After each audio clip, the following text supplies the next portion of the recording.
Gracias por continuar con nosotros. Tengo a Adrián Uriarte, catedrático de Comunicación de la UCC. Bienvenido, Adrián. Gracias, Lucía. Bueno, Adrián nos viene a presentar parte de los principales hallazgos de un estudio que ellos realizaron en la universidad, que tiene que ver con la libertad de expresión en la costa Caribe, pues porque aquí hablamos de libertad de expresión y formación en el Pacífico, pero muy poco se conoce cómo lo entienden allá las etnias. Sí, contanos un poco, Adrián. Bueno, gracias, Lucía. Precisamente un poco atendiendo esa queja o ese señalamiento que hay, por un lado, de que el tema de la libertad de expresión siempre se discute en Managua, y principalmente atiende a un sector específico que tiene que ver con la suerte o el estado de la libertad de expresión de los periodistas y los medios de comunicación. Sin embargo, el estudio lo que busca es un poco extender la discusión, la libertad de expresión asumida como un derecho fundamental y básico del ejercicio de los derechos humanos de cualquier sociedad.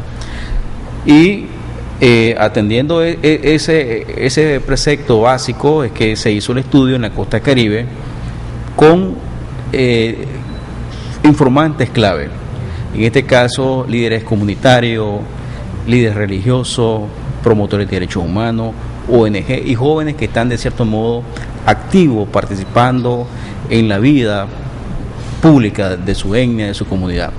En relación a la etnia se trató pues de ir a toda la zona más principal. Estamos hablando de Bilwi, Rosita, Ciuna, Bonanza, Laguna de Perla y Bluefield, donde están más o menos representadas las etnias como los garífunas, los mayagnas, los sumos, los miskitos y desde luego los mestizos. Entonces, nosotros lo que queríamos era un poco indagar el tema de la libertad de expresión, ellos cómo la perciben, cómo la entienden, cómo lo definen. ¿Con qué te encontraste ahí? O sea, ¿cuál es la percepción? ¿La saben defender?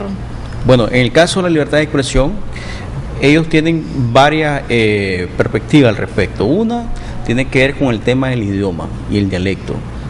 Es decir, en la medida que yo ejerzo mi dialecto y hablo de mi dialecto original nativo, en esa medida yo estoy ejerciendo mi derecho a la libertad de expresión. Cosa de que ese es un problema gravísimo que hay en el Caribe, sobre todo porque hay dos, el inglés criollo y lo que es el español son los idiomas dominantes. Entonces eso va en detrimento al ejercicio del dialecto nativo del resto de la etnia, de tal manera que ellos se sienten en ese sentido desplazados, relegados, porque no pueden ellos promover su idioma nativo y parte de su idiosincrasia. Entonces ese es un planteamiento. El otro tiene que ver con la parte del espacio, de las ideas, del debate, de la argumentación. Ahí hay un tema que tiene que ver con la parte cultural y el proceso histórico. Hay gente que dice de que no, ellos ejercen plenamente el ejercicio de la libertad de expresión y que lo hacen no desde como en el Pacífico, que aquí nosotros vamos, expresamos, vamos a los medios de comunicación, hacemos marchas, hacemos manifestaciones, vamos a las instituciones, etcétera. Allá no. Allá, por ejemplo, en el estudio se plantean dos planteamientos teóricos. Por un lado, desde la perspectiva de un autor, de Michel Matelar, sobre lo que es el carnaval de las imágenes. Es decir, entendida la libertad de expresión como un carnaval desde el punto de vista cultural. Es decir, allá la gente sí hace el ejercicio de la libertad de expresión, pero de la perspectiva cultural. Es decir, se reúnen para hacer sus celebraciones de aniversario de cada comunidad, de cada etnia, en cualquier ciudad del Caribe. Y esa es una manera de manifestar y ejercer su libertad de expresión, pero desde el punto de vista cultural, o salir a jugar fútbol y socializar, o béisbol, etcétera. Pero ya cuando nos vamos al punto de vista de la libertad de expresión como el debate en público, el razonamiento en público, ahí es donde nosotros encontramos de que muy poco se ejerce la libertad de expresión desde el debate público. Es decir, la gente no va a los medios de comunicación, muy pocas veces se queja, solo cuando decimos que se rebasa el vaso de agua, entonces ahí sí, pero que existe una cultura proactiva, es decir, una cultura que tenga que ver con aquellos temas, aquellos problemas que necesitan qué sé yo, una carretera, o necesitan una escuela, necesitan un puesto de salud, que tienen que ver se propio. encienden con elecciones, por ejemplo, cuando han habido problemas de conteo de votos, ahí Yátama se enciende y casi que quema la ciudad, se la toman. Ese es un punto que también se abordó con algunos líderes, es decir, el tema de los cuales ellos no discuten porque son muy sensibles, es decir, la característica del caribeño es una persona tranquila, llevada, sigilosa, que sabe guardar su comentario, pero cuando ya llegas a tocar o a jugar con su idiosincrasia, con su costumbre, su tradición en la localidad, ahí es donde se ven esos brotes. Y por eso es que hay dos temas sobre los cuales ellos no discuten. Uno, el tema de la política, porque una cosa es la política pública, que hablábamos de que la necesidad de más acceso a agua potable, la necesidad del puesto de salud, la necesidad de energía, la necesidad de que tengan un servicio sanitario digno, a un techo. Entonces, cuando comienzan a hablar de políticas públicas en la comunidad o en los municipios, ahí viene el asunto, porque ahí se cruzan las fronteras y terminan hablando de camisetas y colores partidarios. Entonces, como ya se han dado ese tipo de situaciones, ellos prefieren no hablar abiertamente sobre los temas políticos. Con decirte que, por ejemplo, el tema del canal y el tema de Tumarín, que son dos proyectos que medianamente están ellos vinculados a ese proyecto de carácter nacional, sobre eso no se discute. No hay un debate como hay en el Pacífico, si el canal va, si no viene. Por falta de información, por falta de educación incluso, ¿verdad? ¿Qué pasa? ¿O es parte de la característica de no polemizar? En el caso de nosotros, que cuando le preguntamos a los líderes, porque se hicieron entrevistas dirigidas a líderes, se hicieron grupos focales, se hicieron también el método de la observación en la investigación, cuando se les preguntó y se les consultó por grupos separados, se llega fácilmente a por lo menos a dos tipos de conclusión. Una tiene que ver con el rol que juegan los medios de comunicación local. Estamos hablando de la radio, la televisión, los medios escritos es una novedad que exista, ¿ya? Ahí el medio dominante es la radio. Entonces, ¿qué pasa? Estos temas no se discuten, por un lado, porque no están agendados, no es de carácter prioritario desde lo local, desde el Caribe. Y por otro lado, tiene que ver con los medios donde ellos tienen como, por donde ven el Pacífico, que estamos hablando mayoritariamente dos canales de televisión, que son los que difunden Nota Roja en el Caribe. Es decir, que ellos tienen una imagen de la Managua, pero la Managua violenta, la Managua que hay mucha violencia, que hay muchos accidentes de tránsito, de que hay mucha violencia intrafamiliar, de que hay muchos pleitos, de que hay mucha sangre, pero no tienen acceso a los temas de interés público, que estamos hablando del canal, el Tumarín, etcétera. Entonces, ahí los medios de comunicación... Pero llegan los diarios. Pero me gusta tu planteamiento. En la una de Perlas, por ejemplo, en otra comunidad, cuando se les preguntaron sobre los medios escritos, que ellos si los conocían, si los leían, si tenían acceso a este tipo de información, estamos hablando del Pacífico, hay uno que dijo de que Barricada no llega ahí. Eso para que te dé una idea medianamente de cuán distanciados están muchos de ellos de realmente cuál es la oferta de los medios escritos en el Pacífico. No llega entonces ni la prensa, el Nuevo Diario. Llegan, pero principalmente se quedan en las instituciones públicas, en las universidades. Es decir, esos son los grupos que tienen información privilegiada.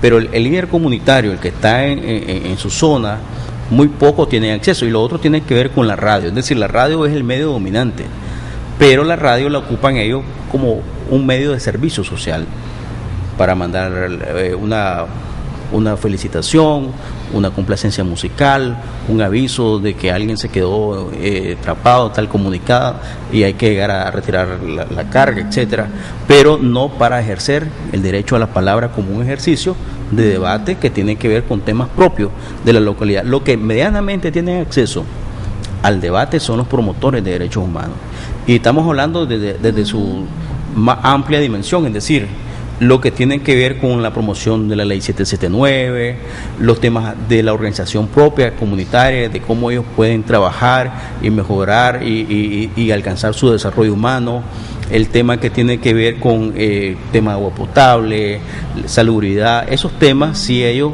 medianamente lo discuten, pero quienes están ejerciendo y quienes están participando en el debate no son los actores locales, sino los mediadores, es decir, la gente que está a cargo de estos proyectos. Otro resultado interesante en el estudio tiene que ver un poco con el espacio de socialización, es decir, desde donde yo me expreso públicamente.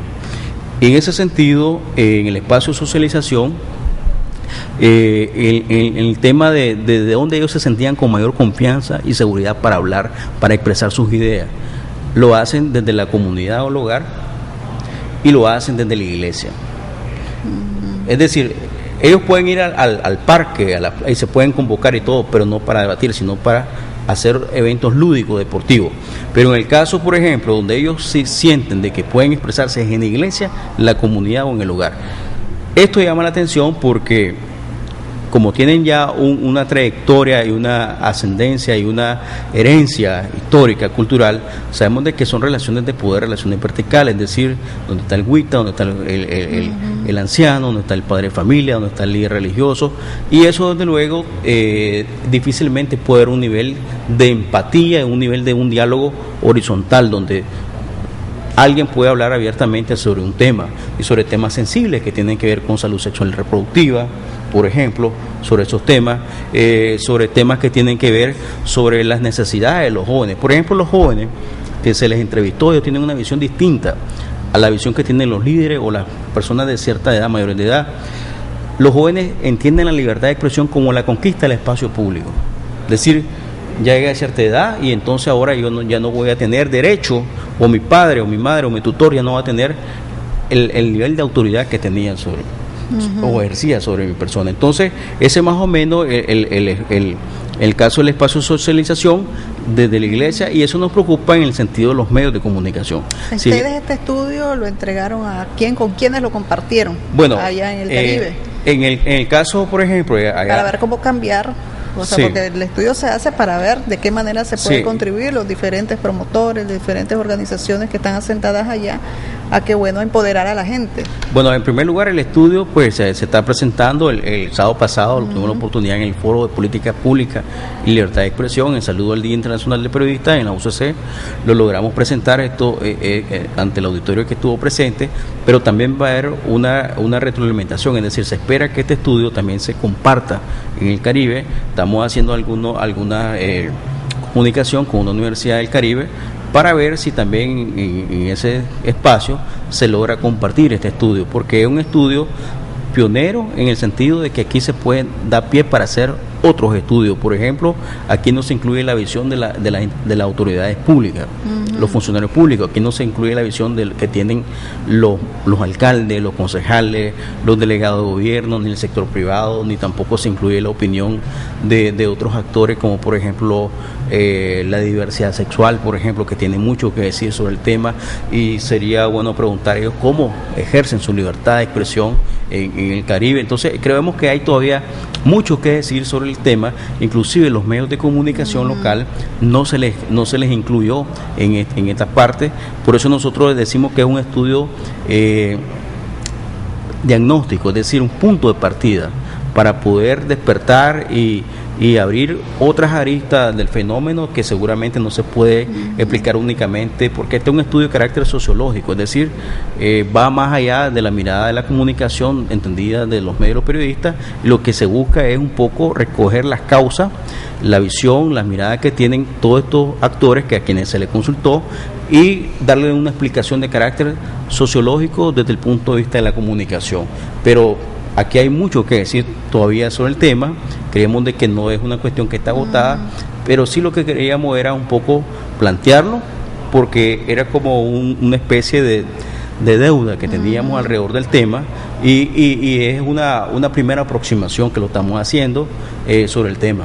Bueno, pues Adrián, gracias por haber compartido parte de este estudio aquí con nosotros, y bueno, pues que lo vayan a presentar allá a la costa Caribe, intercambiar opiniones con los diferentes sectores y a ver cómo se puede de alguna manera que esto pues llegue a quienes les tienen que llegar, ¿verdad? La base, ¿verdad? Sí, pero no sé si se va a traducir, vos sabés, sí, en los dialectos también que hay, de las lenguas que hay ahí en la costa Caribe, porque es importante, ¿verdad?, que se les traduzca no solo el inglés y el español, como decía, o sea, Aniquito, Ramaquí, creo que es el otro, los sumos. Entonces hay que para ver de qué manera se reproduce pues toda esa información que ustedes obtuvieron. Lo que quería decir más sí. o menos, decirte, aparte de eso, es decir, lo que queríamos nosotros en este primer momento es situar en el Pacífico esos actores que están marginados lamentablemente, o sea que solamente Bonanza se puso de moda, pero no hay realmente una visión integradora de que se pueda atender la agenda del Caribe aquí en el Pacífico. Ese es un poco el aporte del estudio. Ok, gracias Adrián. Y gracias a ustedes por su sintonía. Recuerde que este y todos los programas quedan grabados en nuestro sitio web www.canal15.com.ni.